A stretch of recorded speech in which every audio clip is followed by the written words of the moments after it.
one single residential school was ever built with a playground, but every single residential school had ample space for a cemetery.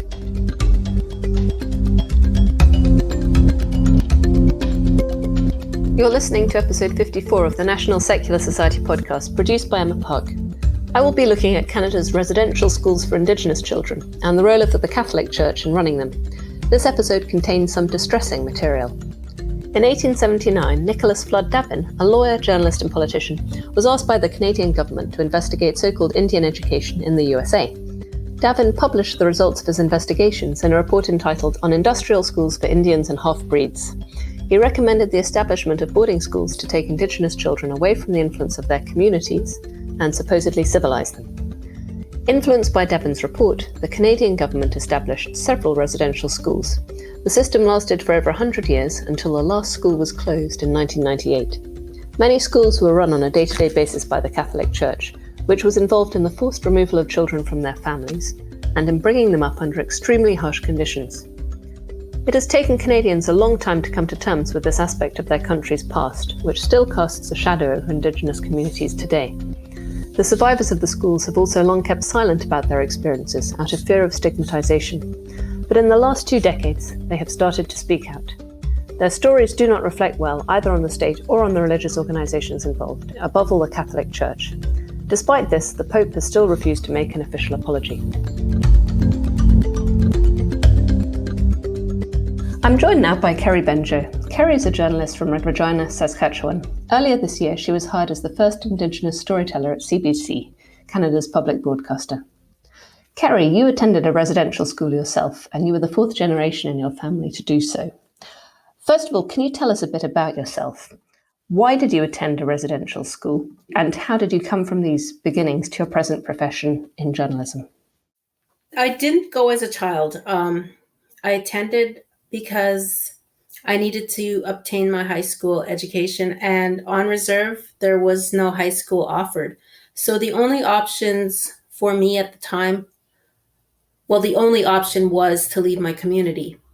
It was either find transportation into the nearest urban setting, which would have been Regina, or attend residential school.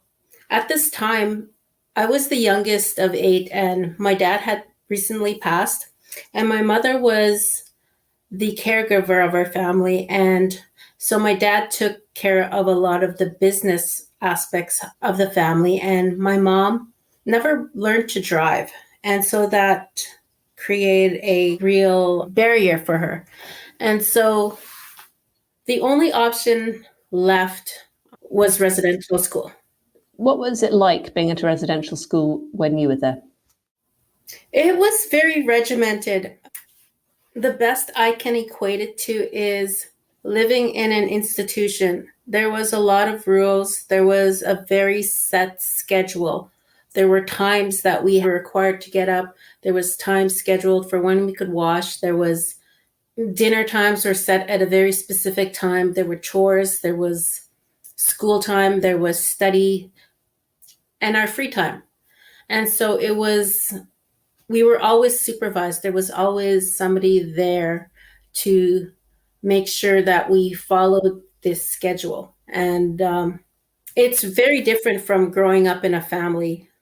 I went from living with my mom, who made me breakfast every day, to living in a dorm with strangers and having a stranger, come into our dorm, tell us, get up, breakfast time, and going to line up to get lunch, so that there was a lot of coldness there. There wasn't that family feeling. What was the name of your school and who was it run by?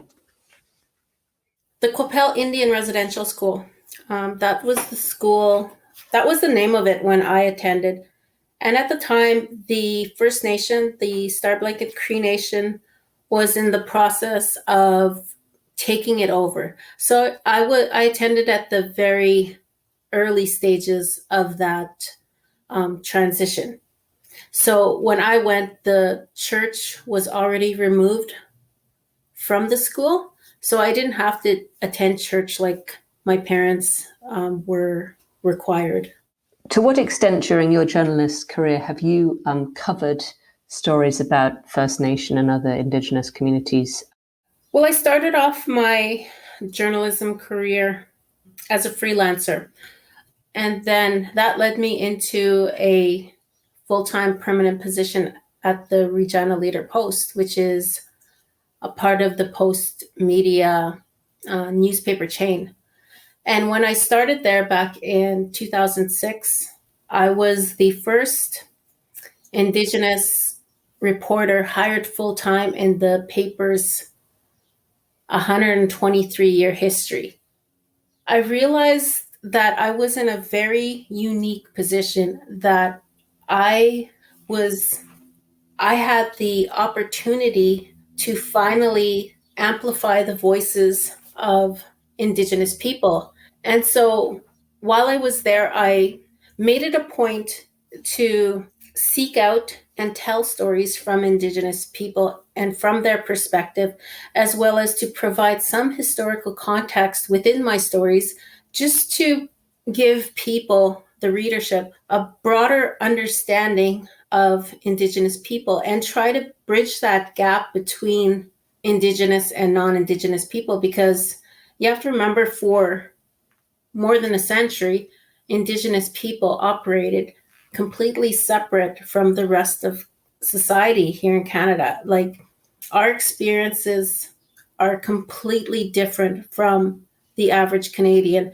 And for generations, our voice has never made it into mainstream media. We only made it in when maybe there was a protest. It was either a crime committed. You would see an Indigenous person, a court case or something like that. Or if they're dancing powwow, you would see photos of it. And so the perception of Indigenous people was very limited. We were either dancing or we were dangerous. Now, you're the fourth generation in your family, and you and your ancestors, your immediate, your parents and grandparents and so forth, went to the same residential school in Saskatchewan. What were your parents, grandparents, great-grandparents' experiences of this school? You have to remember that the experience from generations before me were extreme. They were violent. They were traumatic. They're not common stories. What was the earliest story you know about in your family? My dad used to tell the story about, and he used it sort of like a pep talk, like to encourage us to keep practicing and to keep going and to reach our full potential. And he always told it with such pride. And he talked about being in school and running up and down the hills during break time, because he attended the Labret, and at the time, education wasn't a big focus. The school was designed primarily to train these children to take on manual labor jobs, like to provide cheap labor for non-Indigenous people and businesses. And this school was run by the Catholic Church? Yeah. And so part of his classes is he was working in the farm.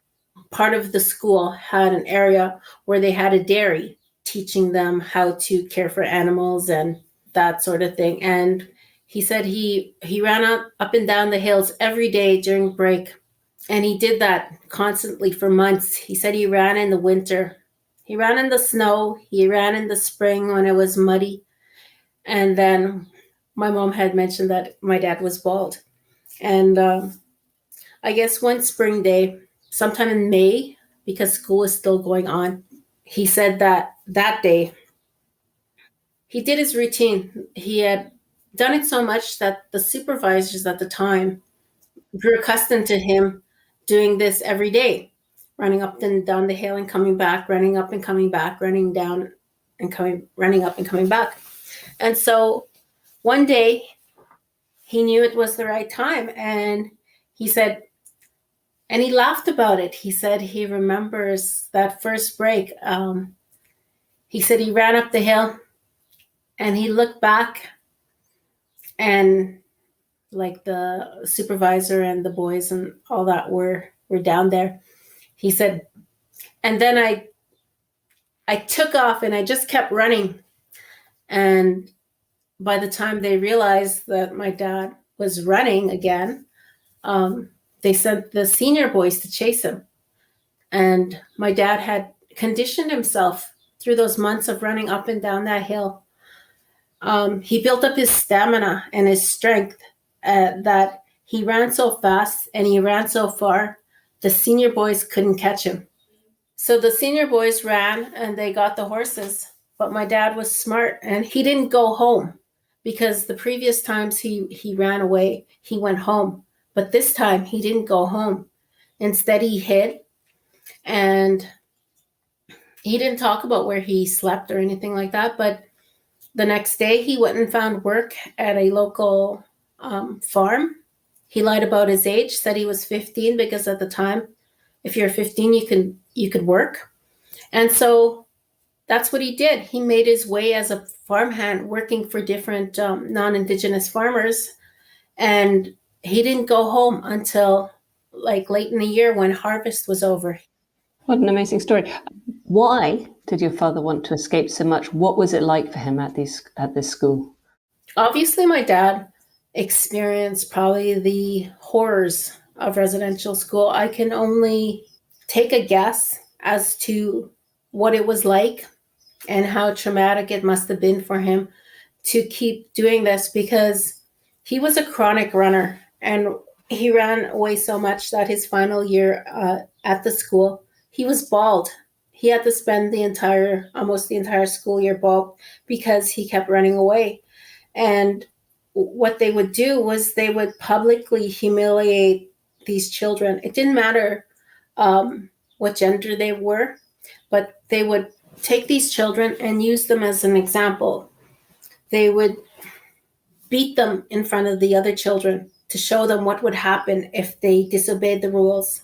And my dad's hair was shaved in front of all the rest of the children to make an example of him. But for some reason, he wanted out of that place so bad that he risked that every time he ran away. And he knew he would be beaten. He knew he'd be shamed. He knew he would be humiliated. So I can only take a guess as to the experiences that made a 12-year-old boy continuously try to escape. What else is known about what these schools were like? What else have you found out in your own research and from talking to other people? I've heard so many stories.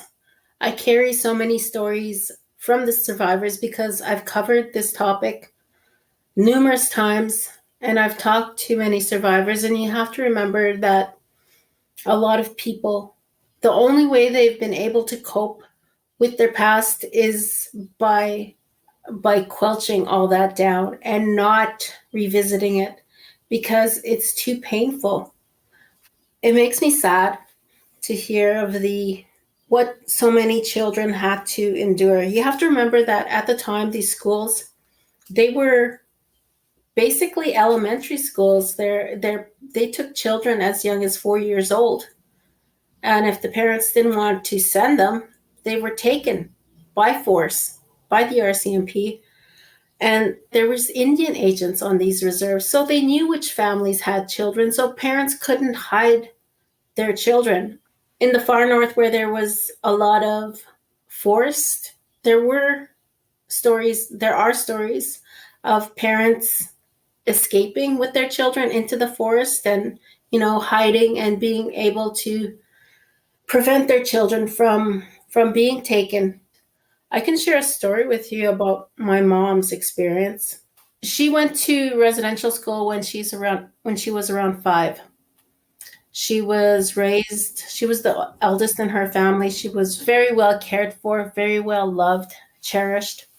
And she spent a lot of time with her grandparents, and she never went without. She doesn't remember ever going hungry or having a lack of attention, having a lack of care, because she was surrounded by adults who loved and cherished her. She was taken from that environment and placed in a residential school where she wasn't allowed to have her own belongings. She couldn't have a doll. She couldn't have things from home. They were given uniforms. Everybody was given the same uniform, the same haircut, the same treatment. They weren't allowed any reminders of home. And so children that were sent with things maybe that they valued and took with them, they were taken away when they entered those schools, and they were given nothing. These schools didn't have playgrounds. They didn't have anything that you would expect a place that housed children to have. There was no toys. My mom talked about being a little girl and, and going to chapel. They went to chapel every day, and chapel was church. They had to go to chapel in the morning, and she said her and a group of girls were cleaning. And I don't know, I think they were cleaning the stairs in the chapel. And the piano was there. And being little children, they were curious. And so they snuck up and they tapped the keys on the piano. And they ran away because, the piano's loud, and they knew that they would be punished if they were caught even like touching that. But, when she told it to me, she had such, glee in her face, because she remembers that one moment in time when, she was allowed to be a child and play. And that really strikes me, because we have to remember that these children were required to work. They were required to attend church, do their prayer. They talked about always praying and doing and learning catechism and attending mass, and like daily. Like, I talked to a survivor who talked about was excited to go to school because she thought she was going to learn. She thought she was going to, learn about the world, like things she heard on the radio. But no, she didn't learn anything. And she said the only thing she learned was catechism and how to clean. And so these children weren't there to get an education, although they said school. These weren't schools.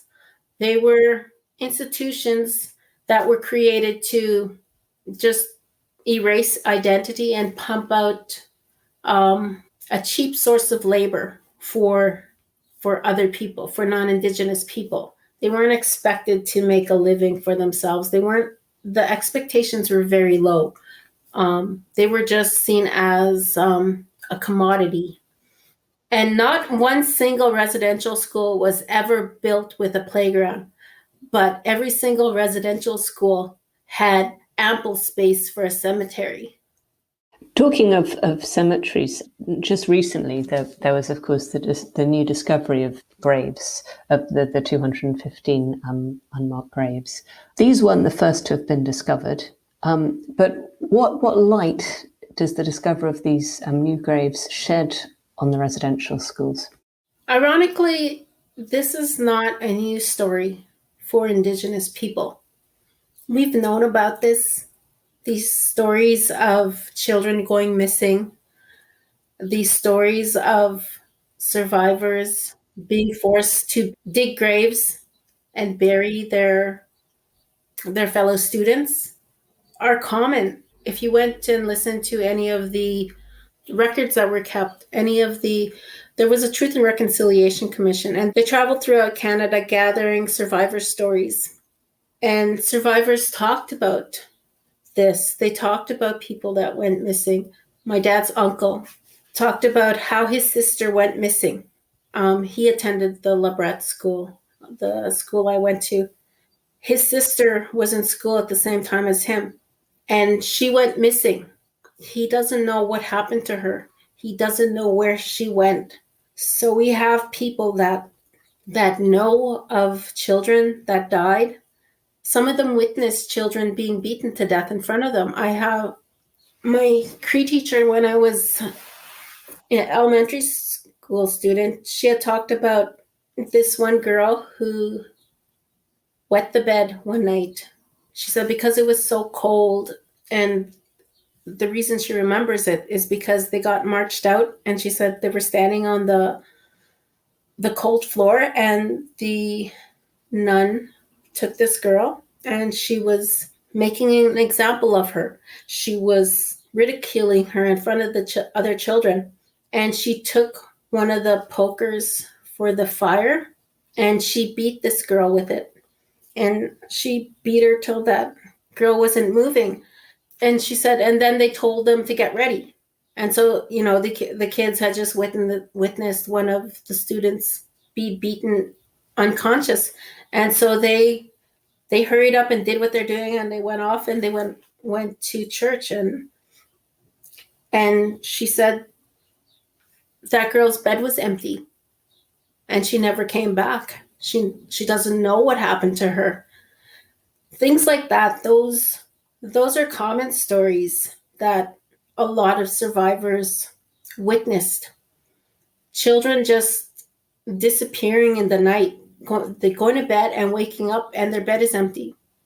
Just these disappearances. And there's survivors who talked about, in the middle of winter, having to dig holes in the middle of the night, and being cold and digging these holes and just not knowing why they're digging the holes. I think they knew why they're digging the holes.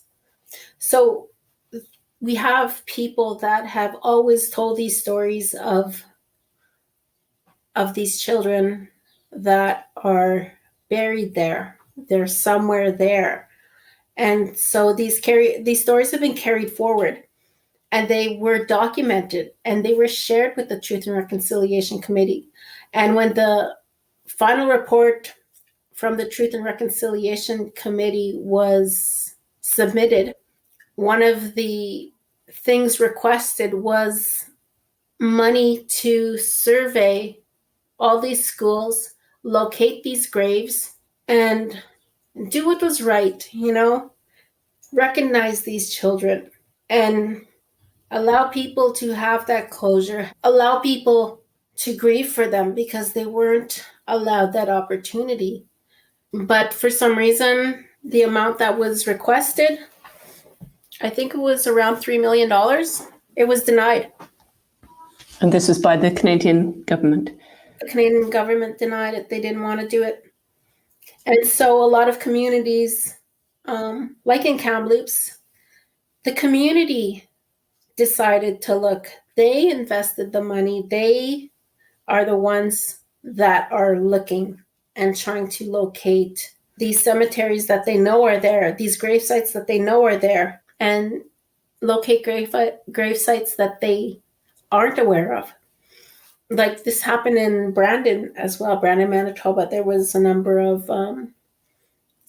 grave sites that people knew they were there, but no one listened when they said, you can't build there. There's cemetery there. There's people there. There's children that are buried there, because it was near the site of an old residential school. And so they've been ignored. Like, Indigenous people have been saying that these things are there, but no one was listening. And it wasn't until Kamloops.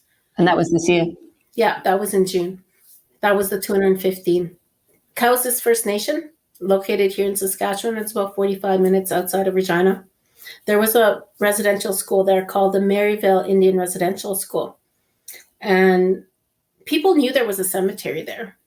They weren't sure of how big it was or who was all there, because when the school closed down and the whatever headstones or whatever were removed by the Catholic Church. So although there was at one time recognition that was a cemetery, the headstones were removed. And so the community had to do their own investigation and try to locate where these graves are.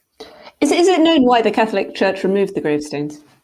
Because they were leaving the reserve and they probably thought that was their property, so they took it.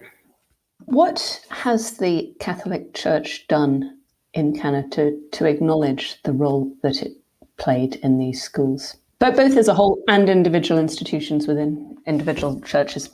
The individual churches and the Catholic Church as an institution have reacted very differently. The institution itself has dragged their feet on acknowledging their role and their part they played in the destruction of Indigenous communities, Indigenous families. They had committed to fundraising and providing a financial support for Indian residential school survivors. And they agreed that they would pay $25 million, and they didn't. I think they came up with $3 million, said they were not able to raise the $25 million that they agreed to.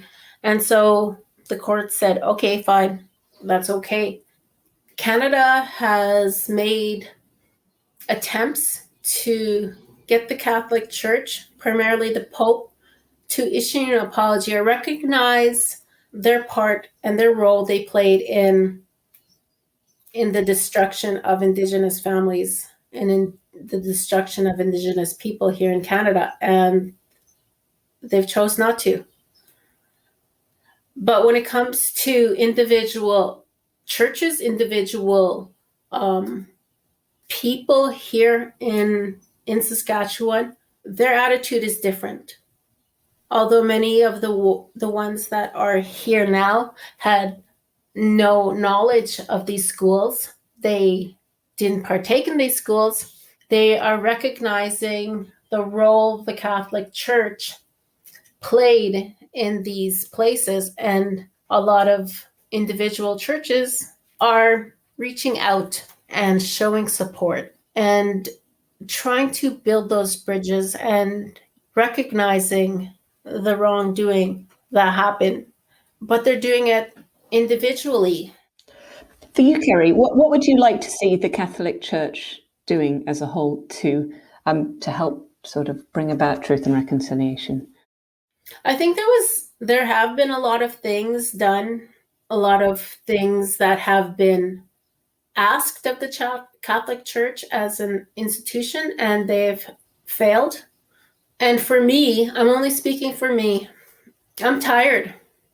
I'm tired of asking. If they aren't willing to even recognize the wrong, then saying I'm sorry now, having the Pope come out and say I'm sorry, it really doesn't mean anything. It doesn't erase more than 100 years of history. And what is I'm sorry going to do? I'd rather see some concrete results. A lot of reserves here in Canada are still living below the poverty line. They don't have access to clean water. They have inadequate housing. The infrastructure is pitiful at best. Food security is an issue. Education is still an issue. There's a lot of communities that still have to send their children away to get an education. And this is just basic education, K to 12. Most reserves don't have that. That's so sad that still exists. And until those things are rectified, unless the Catholic Church is willing to, support change and bring up the standard of living on reserves to that of municipalities and their non-Indigenous counterparts, then I don't want to hear I'm sorry. Kerry Pencho, thank you so much for sharing your experience. It's been a really, really moving interview. So thank you very much for coming on the podcast. All right, thank you.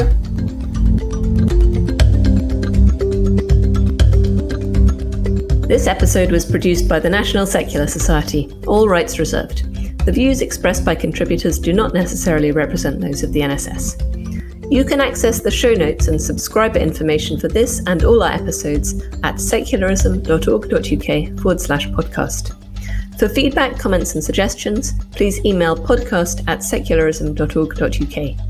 If you enjoyed this episode, please subscribe and leave us a positive review wherever you can. Thanks for listening, and I hope you can join us next time.